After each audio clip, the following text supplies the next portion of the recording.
Hi, this is Bobbi from the Vespasian Warner Public Library with another tale from the archive where we share stories from some of the objects we have in our local history collection. Today I'm going to be talking about our library's benefactor, Vespasian Warner. Major Warner had a very interesting life as a soldier, a statesman, an attorney, but the story I'm going to be telling will be him as a young man, and I'm going to be telling it in his own words. Please keep in mind the time period in which Major Warner was writing.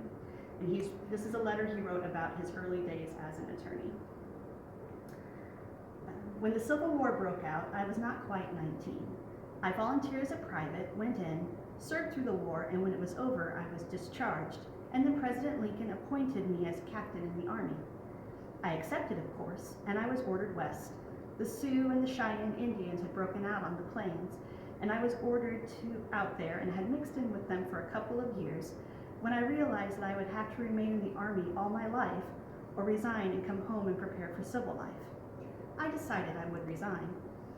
I sent my resignation to Washington and it was accepted, and I decided to go straight to Harvard University and go through the law department of that institution and make up for the lost time. I had never been east of Ohio except in Georgia and Tennessee, and I started direct to Boston. I had an old uniform on that was in bad shape, and I had not worn a collar for 6 years. I got to St. Louis and went into a clothing store and bought what I thought was a #1 suit of clothes. High-heeled stub-toed boots, yellow trousers, red vest, yellow coat, red necktie, and a slouch hat. I thought I was right up to snuff. I went through and got to Boston, stopped at the Parker House, and they told me how to get to the university. I went out and told them my story, and they admitted me. And I never saw such sights in my life as those students were. They wore low-heeled shoes, bobtail coats, big neckties, and so forth, and some wore glasses and carried canes. Why, if they had dressed that way where I had been just 2 weeks before, they would have been shot on sight, and I felt like smashing them. They would not speak to me and left me severely alone. It went along 8 or 10 days when I discovered that I was the fellow who was off. I saw them looking at me, so I went up to some of the boys and asked them, who was the best tailor in Boston, and they told me. I went over and went in and asked what they would charge for a first-class, up-to-date suit of clothes, and they told me.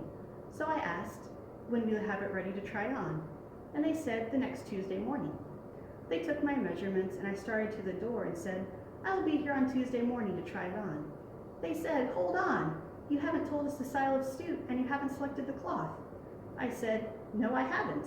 And I don't think I will either. I selected this suit I have on. They thought I was right about it. After I got dressed like a white man and got acquainted with the boys, they told me that when I broke in there, I was the greatest curiosity they had ever seen. They didn't know whether I was a 3-card Monte man or a horse thief. I love Vespasian Warner. Obviously, he gave us this beautiful library, but he was a very self-depreciating, funny man, and that is my favorite Vespasian Warner story.